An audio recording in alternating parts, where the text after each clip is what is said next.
hadis tersebut, tetapi kerana kecintaan yang lebih hebat. Ada juga di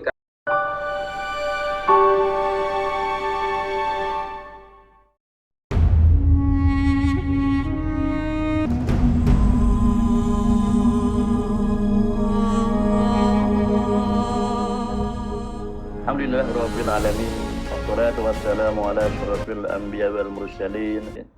Yang berusaha Al-Fadhil Ustaz Muhammad Sayyidi bin Zakaria, penceramah ataupun guru kita pada pagi ini, dan semua guru-guru serta sahabat-sahabat yang dapat bersama-sama pada pagi ini. Dan alhamdulillah kita bersyukur kepada Allah Subhanahu wa taala dengan limpahan daripada Allah pada pagi ini seperti biasa kita dapat meneruskan kuliah hadis kita. Jadi saya tanpa melengahkan masa menjemput dan mempersilakanlah Al-Fadhil Ustaz Sayyidi untuk menyambung kuliah kita pada minggu lepas. Majlis menjemput dan mempersilakan. Sila Ustaz. Assalamualaikum warahmatullahi wabarakatuh. Alhamdulillah Rabbil Alamin, wabihi nasta'in, wassalatu wassalamu ala sayyidil mursalin, sayyidina Muhammadin wa ala alihi wa sahbihi ajma'in. Rabbi syrah li sadri wa yassir li amri wahlul 'uqdatam min lisani yafqahu qawli. Fa in asdaqal hadis kitabullah wa khairal hadis hadi Muhammadin sallallahu alaihi wasallam.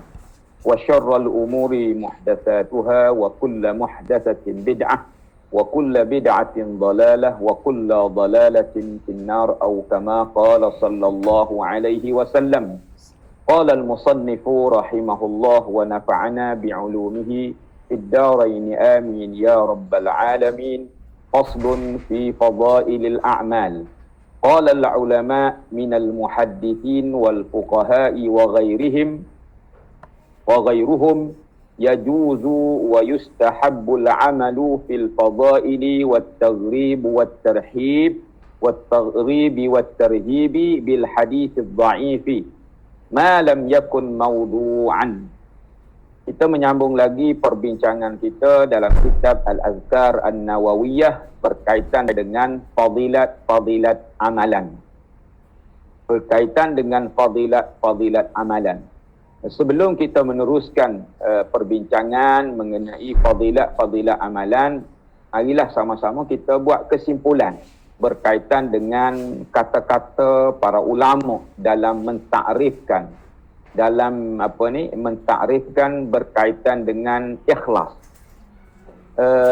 Pada pertemuan yang lepas kita mengakhiri dengan kata-kata ulama daripada Muhammad Sahal bin Abdullah At-Tustari, orang Tustur Iran, yang menyebutkan bahawa la yashummu raihatat sidqi 'abdan dahinun nafsih atau ghairih dahinun nafsih, iaitu tidak mencium bau as-sidq. Perkataan as-sidqi, perkataan as-sidq itu dalam bahasa Arab ada beberapa makna. Yang pertama, sidqul kalam. Sidqul kalam. Tetapi bukan itu makna yang dimaksudkan. Sidqul kalam maknanya benar percakapan. Maknanya tidak mencium bau benar percakapan. Itu bukan maknanya. Tetapi di sini dia panggil sidqul qalbi. Iaitu tidak mencium bau benar di hati. Ataupun terjemahan dengan makna ikhlas. Ataupun jujur. Mungkin kita buku Jawi, buku Rumi, dia terjemah dengan makna jujur. Itu makna sebenar dia. Makna lapis yang kedua. Kalau kita baca biasa sidik makna benar. Benar ni boleh jadi benar di percakapan. Tetapi di sini bukan dengan makna benar percakapan. Benar yang ada dalam hati. Atau disebut dalam bahasa kita kan, dia panggil jujur lah. Arab yang ikhlas. Tapi ikhlas tu dah jadi Melayu dah juga dah. Dah jadi Melayu dah ikhlas. Jujur. Lapis yang ketiga, makna yang ketiga iaitu iman yang tulus ataupun iman yang ikhlas. Jadi terjemahan makna yang kedua adalah tepat. Iaitu al-ikhlas itu. Al-ikhlas ataupun jujur. Tidak mencium bau kejujuran abdun, seseorang itu, abdun tu hamba kita-kita lah, dahinun nafs, iaitu yang asal makna meminyakkan diri. Ni maknanya apabila dia melakukan sesuatu keburukan, maka dia betul keburukan dia. Dia jadi molek. Orang begitu tidak mencium bau ikhlas atau jujur yang sebenar. Makna dia betul, dia backup ataupun dia apa. Buatlah sesuatu yang kira betul kat dia. Bagi diri dia. Ataupun dia betul kat orang lain. Kalau dia buat tu salah. Maknanya sebegitu, kalau kita ada begitu, maknanya kita tidak mencium bau tu. Ikhlasan katanya Muhammad bin Sahal As-Sastari itu. Begitulah. Kemudian kita mengakhiri perbincangan kita dengan satu hadis Nabi SAW. Hadis yang mempunyai kekuatannya, iaitu hadis muttafaq. Muttafaq makna disepakati oleh para ulama hadis. Disepakati oleh para ulama hadis. Idza amartukum bi syai'in fa'tu minhu man istata'tum. Iaitu apabila aku menyuruh kamu dengan sesuatu atau dengan sesuatu perkara, fa'tu, maka buatlah. Minhu, buatlah perkara itu, mastata'tum, mengikut kemampuan kamu.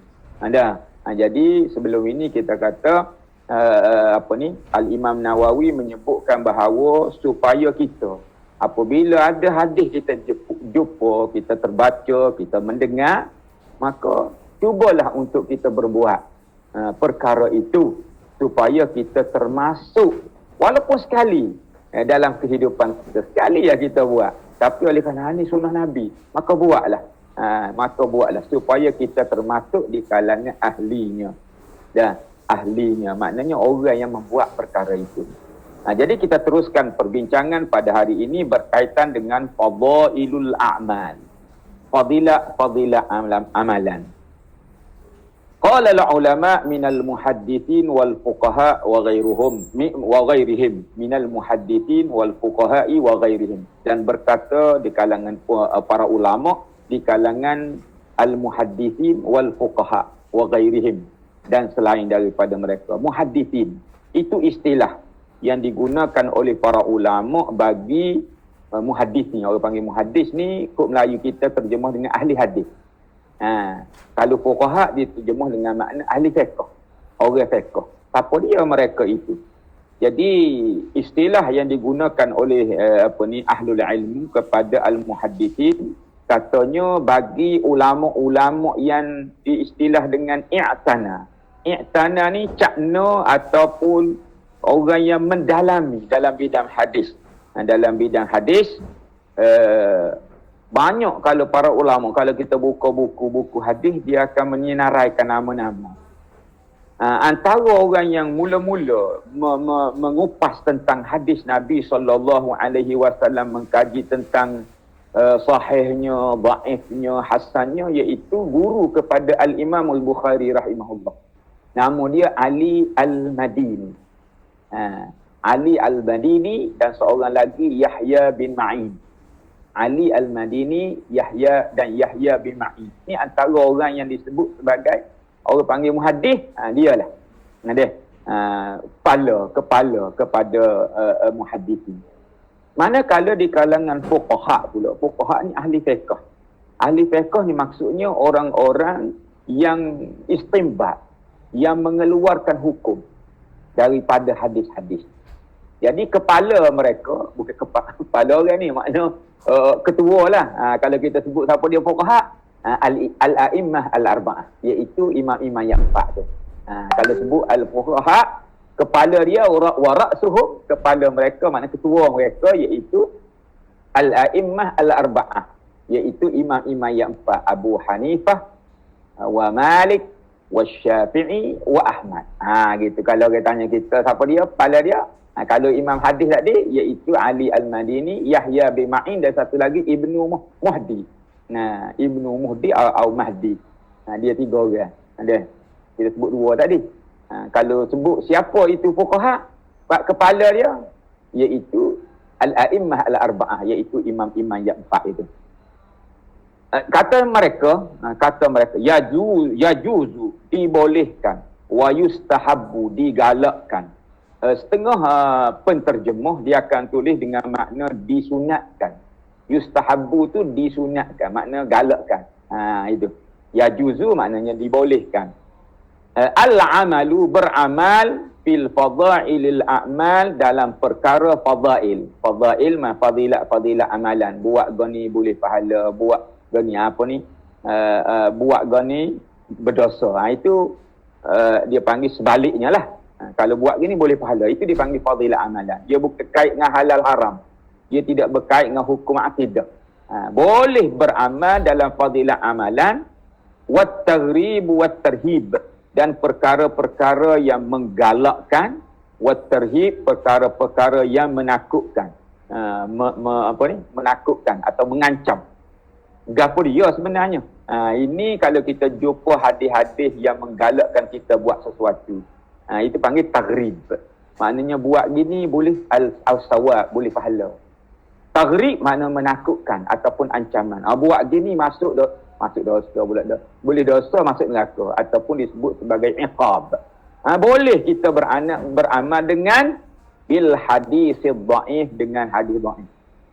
Hadis dengan hadis dhaif makna hadis yang bertaraf lemah lah. Maknanya orang kata, tak boleh amal ni hadis dhaif. Tidak, ada benda-benda yang dibolehkan beramal dengan hadis dhaif, iaitu dalam perkara fadilah amalan dan perkara hadis-hadis yang berkait dengan galakkan dan ancaman. Galakkan dan ancaman. Itu maksudnya. Maknanya tidak berkait dengan halal haram, tidak berkait dengan sah batal. Kalau sah dan batal, halal dan haram, ataupun akidah lagi, paling tinggi lagi ya, itu mesti dengan hadis-hadis yang sahih dan hadis-hadis yang hasan. Hadis-hadis yang dipanggil makbul. Hadis dhaif ni dia panggil hadis mardud, hadis yang ditolak. Tapi tolak pun bukan tolak secara mutlak, ada dibolehkan. Antaranya dalam perkara yang kita sebut tadi. Malam yakun maudu'an, selama mana hadis yang dikategorikan sebagai dhaif itu tidak maudhu'. Maudhu' ni maksudnya palsu. Dia maudhu' maknanya mukhtalakun wa tasannu, hadis yang direka-reka. Daripada Nabi juga dia kata, tapi direka-reka oleh orang, disandarkan kepada Nabi. Sebab tu dipanggil hadis. Sebenarnya dia bukan hadis, dia adalah sandaran. Dan sebenarnya kalau kita mengaji ilmu hadis, banyak sebab-sebab mengapa berlakunya hadis maudhu'.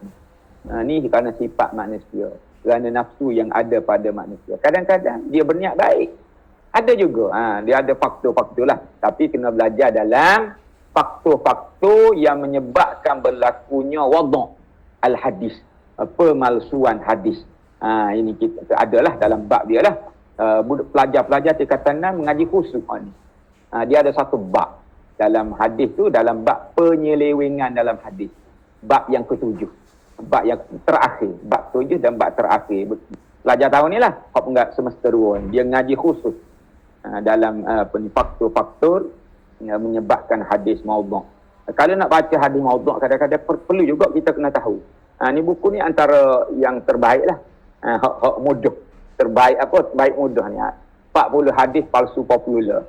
Ni ngajar pelajar-pelajar semester 2 lah. Untuk rujukan dia. Okey. Seterusnya, wa ammal ahkam, adapun perkara-perkara berkait dengan hukum, kal halali wal harami, seperti perkara halal dan haram, wal bai' wan nikah wat talaq wa ghairu zalika fala yu'malu fiha. Tidak boleh beramal, maknanya tidak boleh menggunakan hadis-hadis dhaif tadi dalam perkara-perkara berkait halal haram, perkara jual beli, wan nikah, perkara ahwal syaksiyah dia panggil. Inilah hukum hakam lah. Wat talaq, begitu juga perceraian, wa ghairu zalik, dan selainnya lah yang berkait dengan hukum-hukum. Fala yu'malu fiha illa, tidak boleh beramal melainkan dengan bil hadis sahih, melainkan dengan hadis yang sahih, awil hasan, ataupun hadis hasan. Kita nak rakyat sikit bagi orang yang tidak biasa belajar hadis. Ini adalah kategori hadis yang disebutkan makbul. hadis yang paling tinggi iaitu hadis mutawatir dia panggil. Hadis mutawatir ni dia tidak ada kaitan lagi dengan sahih dan tidak sahih. Sememangnya dia adalah terlebih sahih. Tidak perlu dipertikaikan lagi. Dia bawah sikit pada Quran. Nah, dari sudut susunan, kalau kita Quran adalah sumber yang tidak boleh ditolak kerana mutawatir, begitu juga bawah pada dia iaitu hadis. Hadis yang mutawatir. Kemudian barulah sahih. Sahih ni pula ada taraf-taraf dia. Sahih yang muttafaqun dia panggil macam tadi, yang disepakati. Kemudian sahih yang diriwayatkan oleh beberapa rawahul arba'ah. Sahih yang diriwayatkan oleh Bukhari dan Muslim. Sahih yang diriwayat oleh orang lain selain daripada Bukhari dan Muslim. Itu susunan dia panjang untuk beramal dengan tingkatan-tingkatan hadis dia panggil. Maratib al-hadis. Cuma kita nak sebut sikit. Hadis sahih ni apabila sebut orang tanya apa? Ni hadis sahih. Macam mana sahihnya? Dia panggil ma ittasala sanadihi bi naqlin adlin tamud dhabit min awwalis sanad ila muntahah min ghairi syuzuzin wala ilatin. Itulah ada 5 perkara, iaitu hadis yang bersambung sanadnya dengan dipindahkan oleh perawi yang dinakalkan oleh perawi yang adil, dhabit. Adil, dhabit. Adil ni ada ciri-ciri pula. Apa maksud adil? Dhabit makna dia menjaga hadis tersebut dari sudut ingatan dan hafalan, dan juga dari sudut tulisan. Ada catatan hadis dia itu. Dan riwayat itu, hadis itu memang tidak terputus. Ittasala, bersambung daripada Nabi sampailah kepada penulisnya. Ittasala. 3 syarat. Kemudian tanpa ada keraguan dan tanpa ada kecacatan. Min ghairi syuzuzin wala illah. Dan tidak ada illah, tidak ada kecacatan. Ini panjang lagi lah. Lebih dah hadis. Cuma ayat itu ada 5 perkara. Syarat dia iaitu bersambung sanad, diriwayatkan oleh perawi yang adil, kemudian perawi yang dhabit, yang menjaga hadis tanpa ada syaz, keraguan, dan tanpa ada kecacatan dia panggil. Ada 5 sebab. Manakala hadis hasan pula, hadis yang sama saja dengan hadis sahih dari sudut syarat, cuma kurang sedikit saja. Perawinya adalah dari sudut hafalannya agak kurang sedikit. Dari sudut mengapa dia, ingat tak ingat dia tu kurang sikit. Dari sudut sifat adil dia tu, dia adil.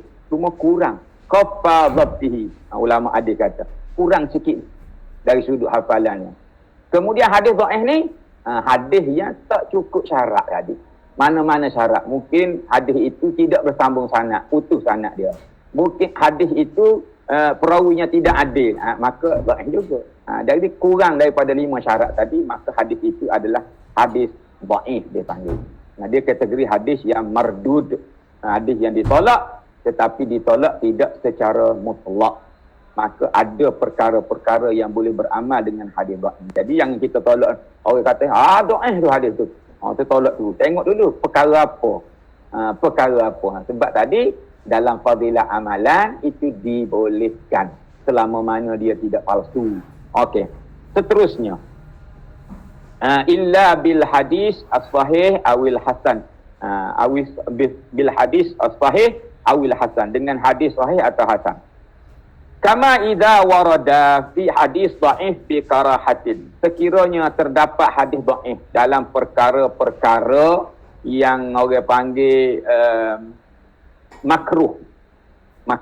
Perkara-perkara makruh dalam bab baik dan baik atau buyuk. Buyuk ni bab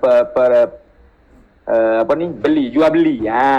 Dan beberapa perkara berkait dengan pernikahan atau hukum-hukum nikah, maka boleh juga dipakai sekiranya tidak ada hadis-hadis lain. Untuk ihtiyat dia kata. Fa innal mustahabbu an yatanazzahu anhu walakin la yajib dia kata. Kok moleknya tinggalkanlah. Tak payahlah beramal. Tapi tidak wajib tinggal tu. Kalau nak pakai pun boleh juga. Dalam 2 perkara, iaitu baik, buyuk dan nikah. Tapi kalau dalam bab semaya puasa roha, apa semua sekali tu, halal haram, itu tidak boleh. Ini beberapa ni. Akan disebut dalam kitab fiqh. Okey, kita nak rakyat secara umum je. Secara umumnya, dalam bab fadilah amalan, boleh beramal dengan hadis dhaif. Itu je asasnya. Hadis dhaif ni boleh beramal. Contohnya dalam bab zikir-zikir kita nak ngaji ni lah. Ada dalam kita nak ngaji ni, dalam kitab ni disebut dengan hadis dhaif. Bukan sikit, bahkan banyak hadis-hadis dhaif. Dan ada juga maudhu'. Maudhu' kita tolak. Setakat dengar saja boleh maudhu'. Dengar saja. Nak beramal, itu adalah ditolak. Tidak. Carilah yang sahih. Yang sahih ataupun yang dhaif. Dhaif boleh selama mana tidak palsu. Selama mana tidak palsu. Jadi kalau kita arak, biasanya dia catat lalu. Orang yang mentahqiq hadis, yang mengulas hadis, biasanya apabila sebut zikir-zikir sekian, di bawah dia ada catatan. Dia akan tulis hadza maudhu' diriwayatkan oleh Ibnu Sunni contohnya. Itu dia akan catat. Ini sahih, ini hasan, dhaif. Dhaif saja okey, silakan. Ma lam yakun maudhu'an, selama mana dia tidak palsu. Okey. Seterusnya. Wa inna ma zakartu, aku menyebutkan dalam fasal ini, dalam bahagian ini tentang hadis-hadis ni, nak royak kepada orang-orang belajar ni, kata hadis ni sahih, hadis ni hasan, hadis ni dhaif ni, supaya orang yang baca kitab ini, ada li'annahu yaji'u fi hadzal kitab ahadisun, ada beberapa hadis unassu ala sihatiha, aku sendiri ni orang tak tahqiq, orang tak ulah pun tak apa, aku sebut sendiri, unassu ala sihatiha, aku menaskan, aku sebut tentang sihatiha, hadis ni sahih, au hasaniha, ataupun hadis ni hasan, au dha'fiha, ataupun hadis ni dhaif, aku sebut. Au askut anha, ataupun aku diamkan saja, aku tak buat, tak bayar apa-apa. Sebab apa? Lizuhuli an zalika, kerana tidak tahu. Aku tak tahu kedudukan hadis ini. Asal makna zuhul ni, aku tercengang. Aku dia panggil apa? Tinggal saja. Hadis ni ada, tapi aku tak tahu. Dia tu tidak pengetahuan aku. Tanpa pengetahuan aku. Maka rujuk baliklah, carilah di mana-mana kitab. Biasalah, ini salah satu daripada tawaduk tua punya kitab. Kalau tak tahu, ayat tak tahu. Itulah. Ingat kata-kata daripada Syekh Nuruddin Al-Banjari dulu. Apabila kita tak tahu, kita jawab juga. Man ajaba su'alun su'il wa huwa la ya'lam fahuwa majnun. Sesiapa yang menjawab soalan, dia tak tahu jawapan, tapi dia jawab juga, fahuwa majnun, dia adalah majnun. Orang kira dia tanya, dia jawab lah kau dah. Jadi begitulah salah satu daripada, maknanya aku serahkan, maknanya kita boleh rujuk balik. Kalau dia tak tulis, aku diamkan saja tu, kita boleh rujuk balik. Ambil mana sebenarnya? Begitulah. Zaman sekarang ni mudah sangat. Kita Google, kita tarik satu hadis tu, dia akan keluar. Duduk dalam kitab mana? Dia duduk dalam kitab mana, gapo dia tarah hadis tu ada. Inilah yang didiamkan tu, cek dirilah, cari sendiri dah. Jadi itulah fa aradtu an taqarrar hadhihi al-qa'idah inda mutalih hadzal kitab. Inilah aku jelaskan tentang apa yang aku buat atau kaedah penulisan aku bagi orang yang mengkaji kitab aku. Mutalih maknanya orang yang peneliti, orang yang baca kitab ni.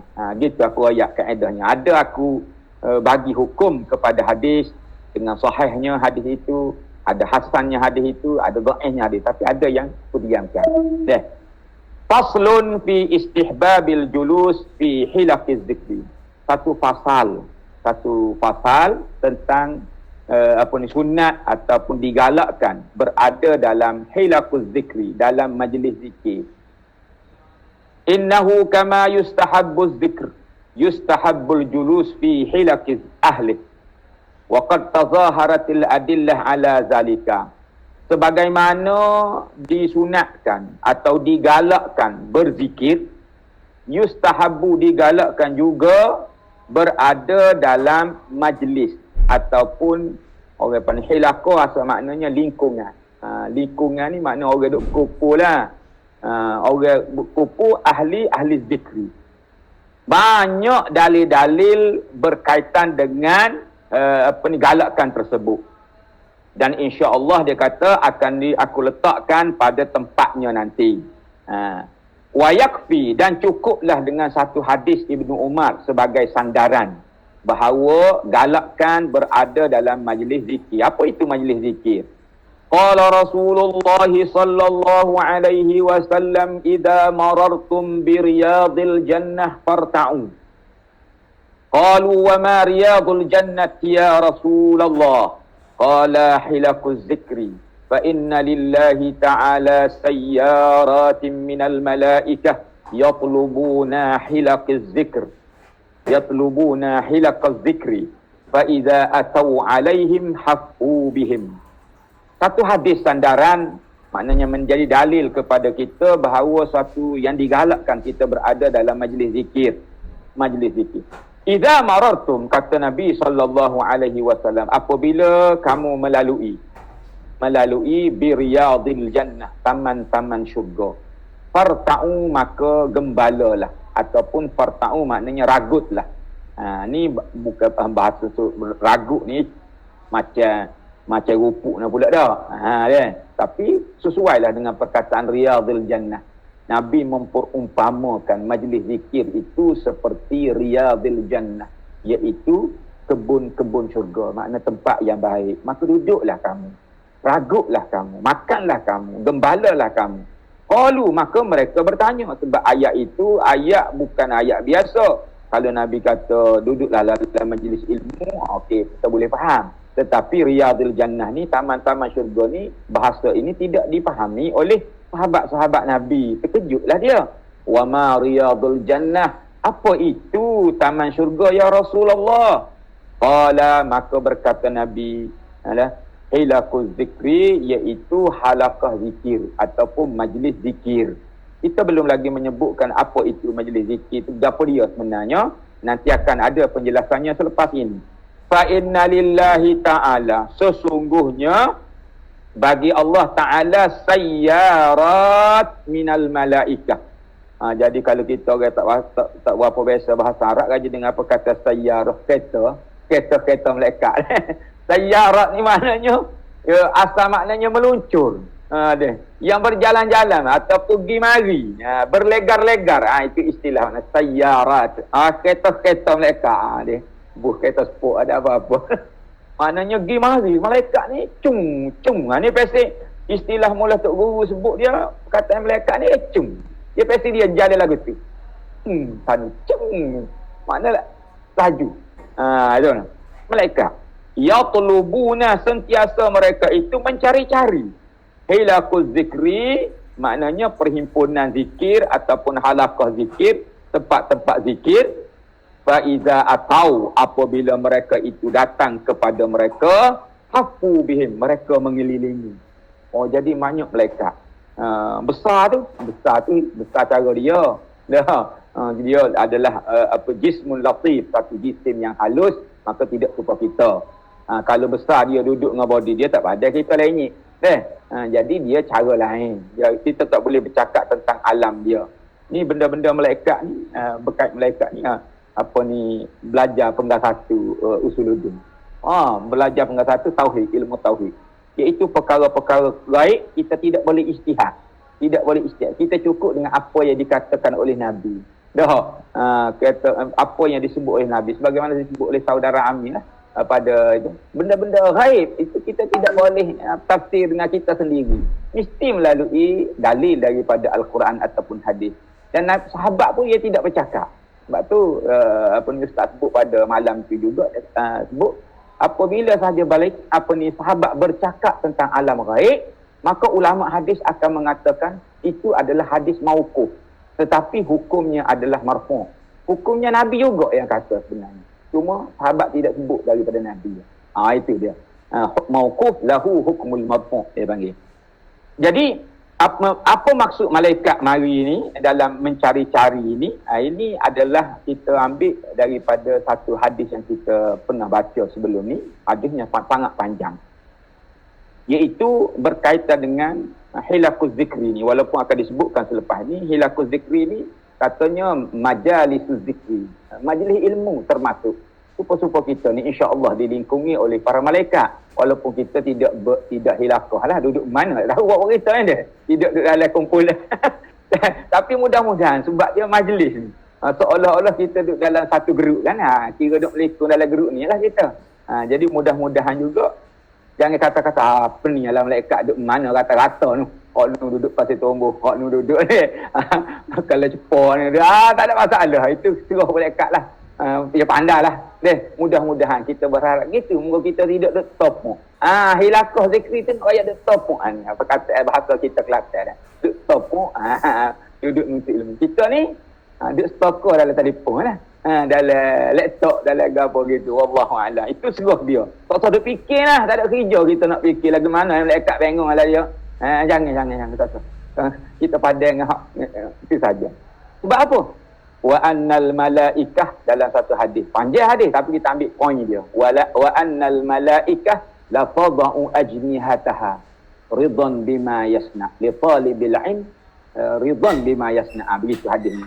Sesungguhnya para malaikat itu merendahkan sayapnya, melabuhkan sayapnya, meletakkan sayapnya. Lagu mana cara? Wallahu a'lam lah. Li talibil ilmi, kepada penuntut ilmu. Salah satu daripada makna zikir iaitu li talibil ilm ridan, kerana seronok, suka, redha dengan apa yang dibuat oleh penuntut ilmu. Jadi kata para ulama, antaranya ulama moden Bin Baz contohnya. Bin Baz kata wallahu alam, tak tahulah lagu mana saya dah. Wallahu alam, itu yang pertama dia jawab. Kemudian ada jawapan daripada Darul Fatwa. Dia kata, apa maksud malaikat meletakkan sayap, melabuhkan sayap, merendahkan sayap ini bagi orang yang menuntut ilmu ni? Hak zahirnya kata letak sayap lah, tak kira letak lagu mana. Itu takrifan yang pertama. Yang kedua, at-tawadhu'. Malaikat sangat merendah diri kepada orang yang menuntut ilmu. Sebab apa? Kalau kita lihat dia dalam bab Nabi Adam dulu pun dia mengaku dah kepada manusia. Apabila Allah Subhanahu Wa Ta'ala nak lantik manusia jadi khalifah atas muka bumi, malaikat wa iz qala rabbuka lil malaikati inni ja'ilun fil ardi khalifah qalu ataj'alu fiha man yufsidu fiha wa yasfiku ad-dima'a wa nahnu nusabbihu bihamdika wa nuqaddisu lak qala inni a'lamu ma la ta'lamun wa 'allama adama al-asma'a kullaha. Itu kalau malaikat. Malaikat nak royak je. Dia bukan nak membantah Allah Subhanahu Wa Ta'ala. Apabila Allah nak melantik manusia jadi atas muka bumi ni, maka malaikat sebut sifat-sifat manusia. Dia bukan membantah. Sebab dia sebut manusia ni menumpahkan darah. Sifat manusia apabila dia capu, ada akal, ada nafsu, ada gapo lah, maka akan menumpahkan darah manusia ni. Yusfiqud dima. Akan tetapi setelah disebut sifat-sifat manusia oleh para malaikat, inni a'lamu ma la ta'lam, aku lebih tahu, kata Allah Subhanahu Wa Ta'ala. Apa? Wa 'allama, aku bagi ilmu. Ini penting. Al asma'a kullaha, semua benda Adam tahu. Wa 'allama al asma'a kullaha, semua. Ada sebut sekali nama-nama. Semua kata para ulama al asma' wal musammayat. Apa-apa nama dan apa-apa yang dikaitkan dengan nama, Adam sudah tahu. Banyak ilmu yang Allah Ta'ala bagi kepada Adam. Sebab tu dia tahu. Malaikat dia tidak tahu dalam bidang itu. Sebab tu dia sangat, kata para ulama, dia sangat tawaduk kepada orang berilmu. Sebagaimana dia tawaduk kepada Nabi Adam. Apa sujud Nabi Adam? Sujud hormat kepada Nabi Adam. Kenapa? Kerana ilmu yang ada pada Nabi Adam. Begitulah anak cucu cici Adam. Orang yang menuntut ilmu, orang yang orang panggil direndah saya atau ditawaduk. Rendah diri malaikat kepada ini. Kemudian yang ketiga, pandangan yang ketiga, dia kata malaikat an-nuzul turunnya malaikat dalam majlis ilmu wa tarkut tayran, iaitu meninggalkan terbang. Maknanya malaikat ni pasti dia terbang. Dia sayap kan banyak. Kalau kita ngaji kitab bab tauhid, bab iman kepada malaikat, banyak ada sayap, bilangan sayap, ada sayap pelbagai, ratusan sayap ada, dia banyak jenis, banyak apa ni, begitulah malaikat alam dia yang disebut oleh para ulama. Tapi apabila sampai saja majlis ilmu, dia pergi mari jumpa majlis ilmu, dia berhenti, Dia landing time, dia kata. Landing time. Masa untuk berhenti. Apa? Ada orang duduk mengaji. Berhenti dia. Tak terbaik. Duduk situ. Wallahu alam. Jangan lenggok lah ke atas tengok apalah kita dah. Ada malaikat ke apa. Itu alam dia. Alam dia. Wallahu alam. Warawaina fi sahihil Muslim. Dan kami meriwayatkan. Ini ulama bahas. Kita pun sebut dah pada pertemuan lepas. Mungkin kita dalam kitab Rumi tak ada lah. Buku Rumi tak ada lah. Warawaina tu maksudnya ini adalah kata-kata Imam Nawawi dalam banyak buku-buku dia. Orang lain jarang diguna. Sebab tu ditanya banyaklah. Apa Imam Nawawi guna warawaina ni? Maksudnya Imam Nawawi dia tak jumpa dengan Muslim. Dia apatah lagi tak jumpa dengan Muawiyah. Muawiyah jauh sahabat. Muslim pun dia tak ada. Jadi dia meriwayatkan. Warawaina tu maknanya bersambung sanad. Daripada kami tu kepada Sahih Muslim dan sampai sanad kepada Muawiyah pada zaman Nabi ni. Muawiyah tu duduk zaman Nabi lah. Diriwayatkan daripada Muawiyah annahu qal, bahawa dia berkata. Muawiyah meriwayatkan ya. Qala kharaja Rasulullah sallallahu alaihi wasallam ala halaqatin min ashabihi. Ala halqatin min ashabihi. Faqala ma ajlasakum. Qalu jalasna nazkurullaha ta'ala wa nahmadahu ala ma hadana lil Islam wa manna bihi alaina. Qala Allahi ma ajlasakum illa zaka. Qalu wallahi ma ajlasana illa zaka. Qala amma inni lam astahlifakum tuhmatan lakum walakinnahu atani Jibril fa akhbarani anna Allah ta'ala yubahiya bihikumul malaikah. Satu riwayat berkait malaikat juga dan majlis ilmu tadi atau majlis zikir ini. Kata Muawiyah, pada satu hari kharaja Rasulullah, telah keluar Rasulullah sallallahu alaihi wasallam menuju kepada halqatin min asn. Sahabat duduk berlikung. Duduk tengok, duduk berlikung lah. Sahabat duduk dalam satu bulatan. Satu mana macam kita buah-buah biasalah, kain-kain duduk topok lah. Perkataan topok dia. Maka kata Nabi, ma ajlasakum, apa yang membuatkan kamu duduk gini ni? Topok ni. Dah. Qalu, maka kata mereka itu para sahabat, jalasna, dah. Kami duduk ni nazkurullah, ingati Allah, berzikir, memperingat wa nahmaduhu, kami memuji Allah ala ma hadana, tentang apa yang Allah anugerahkan kepada kami dengan Islam ini. Dah. Maka Nabi kata, adakah Allah maknanya kamu, maknanya Nabi macam kejutlah dalam bentuk sumpah juga tu, bentuk sumpah. Abillah maknanya kerana Allah ma ajlasakum illa zakat, inikah yang menyebabkan kamu duduk ni, apakah benar begini? Jadi Nabi tanya sahabat balik. Qalu wallahi, ya Allah, demi Allah, kami ni duduk-duduk ni berzikir-zikir mengingati Allah tentang dianugerahkan kepada kami Islam ini. Betul ya Rasulullah. Ma ajlasana illa zakah, tidak menyebabkan kami duduk melainkan hak ni. Maka kata Nabi, amma anni, sesungguh ada pun aku ni, aku tidaklah nak suruh kamu bersumpah, tidaklah nak minta kamu bersumpah tuhmatan lakum, kerana curiga kepada kamu, bukan kerana begitu dah. Walakinnahu, akan tetapi, ini syahid dia atau poin dia, atani Jibril, telah datang kepadaku Jibril, fa akhbarani, dan Jibril telah memberitahu aku, annallaha ta'ala, bahawa Allah Ta'ala yubahiya bikumul malaikah, apa? Berbangga-bangganya di hadapan para malaikat tentang kamu. Maknanya Allah Subhanahu wa Ta'ala menyebut tentang kamu ini di hadapan para malaikatnya. Begitulah.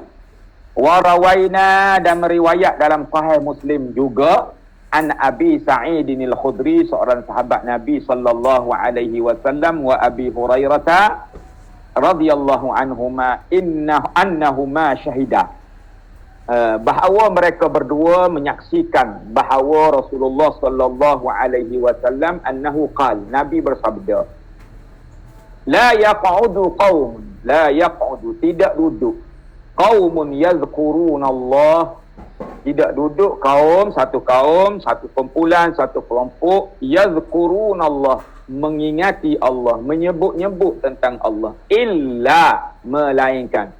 Bahasa Arab ni standard dia ada nafi dan istisna dia panggil. La ada illa. Dia tak boleh ada la saja. Kalau nak menegaskan sesuatu macam kalimah thayyibah lah, la ilaha illa. La ada illa. Cari la yaqudu qaumun yazkuruna Allah illa, nak ayat semua ti. Ni ayat khusus taksis. Haffathumul malaikah. Maknanya apabila berkumpul kamu mengingati Allah, berzikir dengan Allah, haffathumul malaikah, akan dilingkungi oleh para malaikat, wa ghashiyatuhumur rahmah, akan dilimpahi dengan rahmat Allah, kasih sayang Allah. Kasih sayang, rahmat ni maknanya kasih sayang. Kasih sayang ni penggunaan kalau kita dalam bahasa bahasa dia panggil dari atas ke bawah, itu rahmat. Dari orang atas kepada bawah dia panggil rahmat. Kalau perkataan rahmat, perkataan Allahumma salli ala sayyidina. Okey. Sambung balik tipu tu. Biasalah apa lalu dah. Okey. Kita sambung balik rahmat, berkait dengan rahmat. Rahmat ni penggunaan dari atas ke bawah dia panggil. Dalam istilah Allahumma salli ala sayyidina Muhammad, lupa pula. Tak apalah. Maknanya apabila sebut rahmat ni mari atas ke bawah. Sebab kita memohon rahmat contohnya. Jadi betul lah, sebab tu apabila orang sebut turun malaikat rahmat. Rahmat maknanya dia turun, jenis turun. Limpahan, limpah. Wa ghashiyatuhumur rahmah. Wa nazalat alaihimus sakinah, akan menjadi tenang. Ini antara aspek-aspek yang ada pada majlis zikir, iaitu dilingkungi oleh para malaikat, banyak kelebihan lah. Dilitupi, dilimpahi dengan rahmat Allah, diturunkan dengan sakinah ataupun tamakninah, ketenangan. Kemudian wa zakarahumullahu fi man indah, dan Allah menyebut-nyebut kepada orang-orang yang di sisinya. Orang-orang yang kita terjemah payah sebab dia sebut sebab para malaikat. Para malaikatnya lah. Allah Subhanahu Wa Taala menyebut kepada para malaikat. Dahlah malaikat ni ada di samping dengan orang menuntut ilmu, dan malaikat yang tidak berada pun disebut-sebut oleh Allah Subhanahu Wa Taala tentang orang. Ada 4 perkara disebut di situ tentang keistimewaan kita berada dalam majlis zikir. Dalam majlis zikir ini. Seterusnya. Faslun.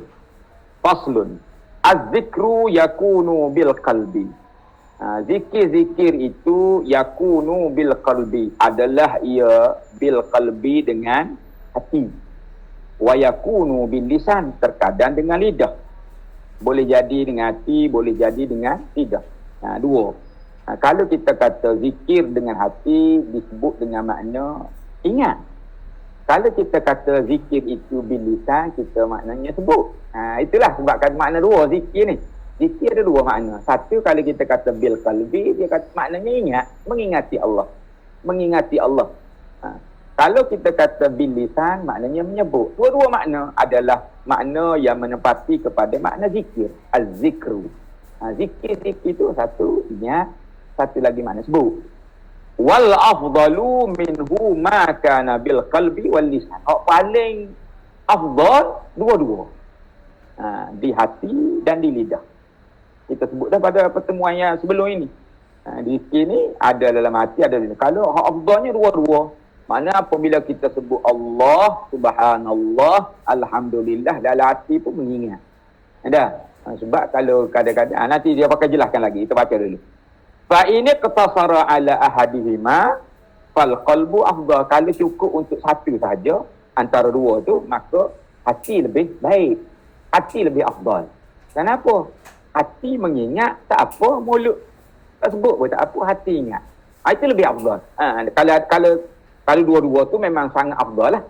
Tapi kalau nak cukup salah satu, maka hati lebih daripada lidah. Kerana kadang-kadang kita menyebut tetapi hatinya lalai. Tak? Kadang-kadang hatinya lalai. Tapi kalau hati mengingat, tak ada masalah. Tak ada masalah. Hati ingat kepada Allah Subhanahu Wa Taala. Maknanya tidak lalai. Tidak qalbun ghafil lah. Ya. Thumma la yanbaghi an yatruka dzikri bil lisani ma'al qalb khaufan an yazunnu bihi riya. Maka tidak sepatutnya lah. Ini kata pengarang kitab Imam Nawawi. Maka tidak sepatutnya lah. Tidak sepatut atau tidak sayugia bahasa klasik. Kita meninggalkan zikir lidah ma'al qalbi, serta dengan hati. Mana kita tersebut lidah. Sebab apa?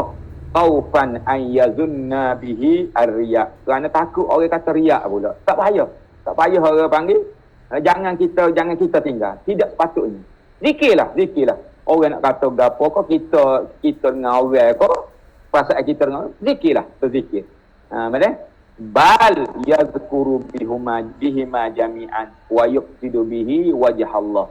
Tapi kita hendaklah, dia kata, berhasrat ataupun berniat kedua-dua tu, hati ke, lidah ke, itu adalah kerana Allah Subhanahu Wa Taala.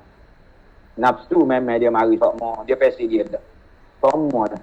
Dia akan membawa kita kepada keburukan. Tetapi kita kena dalam istilah tasawuf dia panggil mujahadah, berlawan semua.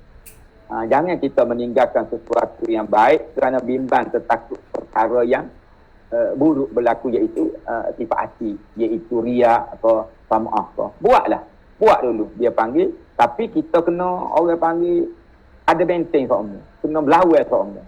Jadi kalau kita tinggal benda yang baik kerana takut begitu begini, itu tidak baik.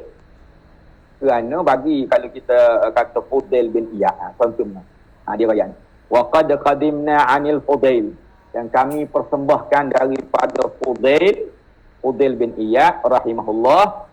Dia kata dia pelik. Fudail bin Iyad ni dia orang tasawuf tinggi, pemahaman dia tentang riak ni lain. Daripada kita kata riak ni kerana kita buat kerana orang. Tetapi bagi Fudail bin Iyad ni ada betulnya. Kata Fudail bin Iyad, tarkul amal li ajli nasriha. Meninggalkan perbuatan ataupun amalan kerana manusia itu riak. Kita biasa dengar buat kerana manusia tu adalah riak. Kita biasa dengar gitu. Tapi bagi dia, Fudail bin Iyad ni, dia lain. Dia kata meninggalkan amalan. Maknanya suruh buat juga, tapi buat dengan mujahadah, dia bagi. Buat dengan berlawan. Berlawan dalam hati lah ni. Bukan berlawan iya apa kita ni. Membagai dalam hati ni dah. Jadi tarkul amal, meninggalkan amalan kerana manusia itu riak, katanya Fudail bin Iyad. Sebab apa? Tapi kalau kita buat kerana manusia, sebelum ni dah ada kata-kata Fudail bin Iyad sebelum, kalau kita rujuk balik. Buat perkara, tak ditinggal. Buat perkara kerana manusia, itu syirik. Itu syirik. Besar lagi lah.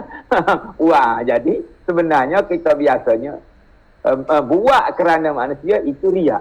Riak ni dia ada kurungan dia, iaitu syirik kecil. Syirik kecil dia panggil. Syirik kecil. Tidak seperti mana menyembah berhala lah. Tapi besar jugalah. Besar juga. Syirik pun dia sebut nama syirik ada. Jadi ini adalah ungkapan-ungkapan yang digunakan oleh orang yang dalam. Orang panggil orang tasawuf, orang yang bersih jiwa. Contohnya Al-Fudail bin Iyad ni banyaklah. Dia memang orang yang banyak menangis kerana Allah Subhanahu Wa Taala. Tapi dia pernah ditegur oleh seorang sahabat dia, iaitu Abdullah ibn Mubarak. Sebab dia tidak pergi berjuang, tidak mengikut serta. Lepas itu dia turut serta dalam peperangan.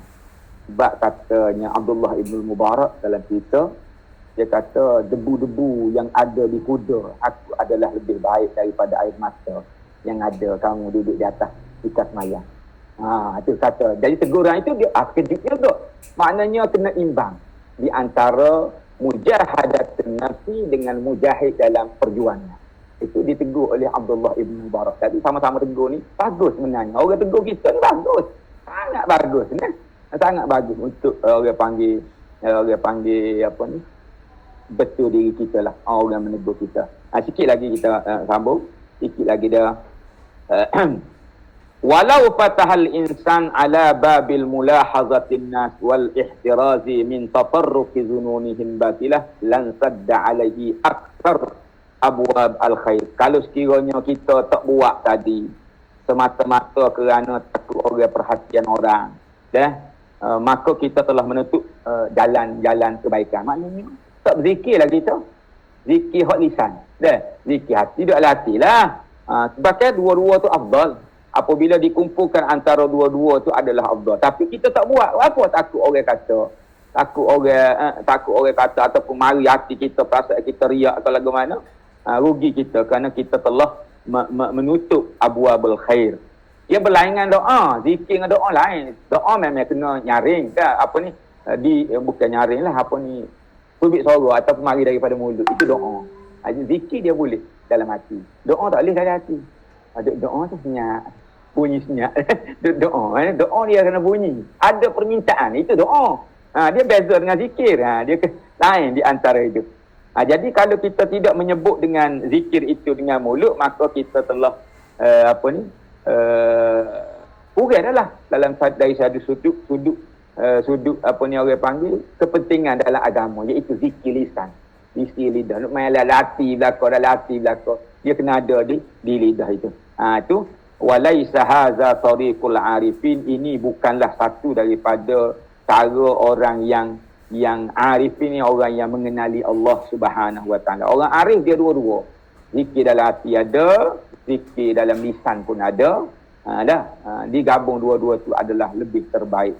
Wa rawaina fi sahihil Bukhari, dan kami meriwayatkan dalam sahih Bukhari. Wallahu a'lam.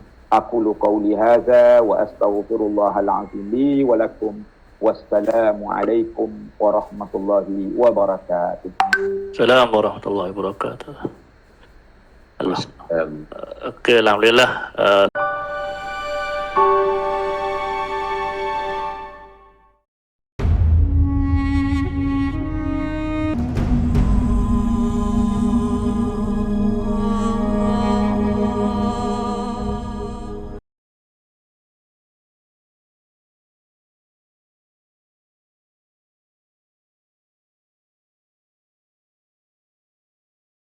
Penceramah ataupun guru kita pada pagi ini, dan semua guru-guru serta sahabat-sahabat yang dapat bersama-sama pada pagi ini. Dan alhamdulillah kita bersyukur kepada Allah Subhanahu wa taala dengan limpahan anugerah Allah pada pagi ini. Seperti biasa kita dapat meneruskan kuliah hadis kita